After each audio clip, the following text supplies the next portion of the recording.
আজকে হাসনাত আবদুল্লাহকে বলবো যে লাভ does not keep A record of রং। ভালোবাসা কখনো ভুলের হিসাব রাখে না। সে ভালোবাসার দাবি নিয়েই বলছি, আমাদের এই ক্ষুদ্র আয়োজনে আপনি ভুলের হিসাব রাখবেন না ইনশাআল্লাহ।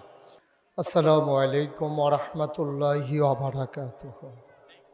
আলহামদুলিল্লাহ, আল্লাহ তাবারক ওয়া তাআলার দরবারে আমরা লাখ কোটি শুকরিয়া জ্ঞাপন করছি, যিনি আমাদেরকে ঐতিহ্যধন্য দ্বীনি শিক্ষা প্রতিষ্ঠান, এই ভারতীয় উপমহাদেশের অন্যতম একটি আধ্যাত্মিক প্রাণকেন্দ্র নাগাইশ দরবার শরীফ কমপ্লেক্সের আওতাধীন ফয়েজিয়া রাজ্জাকে ইসলামিয়া দাখিল মাদ্রাসার 2025 সালে 10 বছর নিরলস প্রচেষ্টা চালিয়ে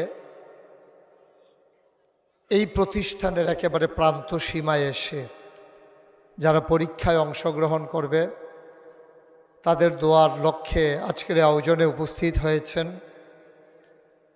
আমার হৃদয়ের কাছের মানুষ, অভিন্ন হৃদয়াংশ। এই বয়সে এসেও যাদের কথা শুনে উদ্বেলিত হই, যাদের চেতনায় নিজেকে একীভূত করতে পেরে উজ্জীবিত হই। যা আমরা পারলাম না, ওরা যা পেরে দেখিয়ে দিয়েছে, এজন্য মাঝে মাঝে নিজে খুব গর্ববোধ করি।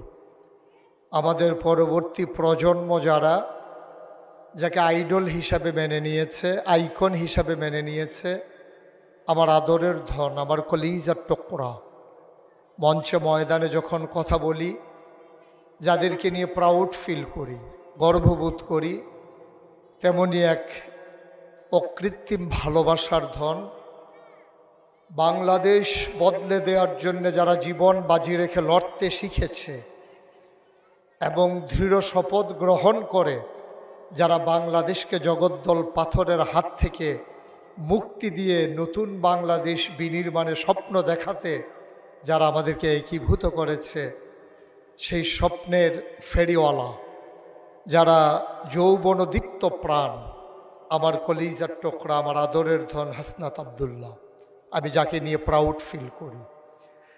যে মানুষটি আজকে নিজ থেকে আমাদের মাঝে এসে আমাদেরকে কৃতজ্ঞতা পাশে আবদ্ধ করে নিয়েছেন। আমরা ঋণী হয়ে গেলাম তার কাছে। যাকে দাওয়াত দিয়ে আনার কথা ছিল, সে নিজ থেকে ছুটে এসেছে এই অজপাড়া গায়ে নিবৃত পল্লীতে ভাঙ্গা রাস্তা ধরে। আমরা গর্ববোধ করছি, আমরা রক্তিম শুভেচ্ছা জানাচ্ছি।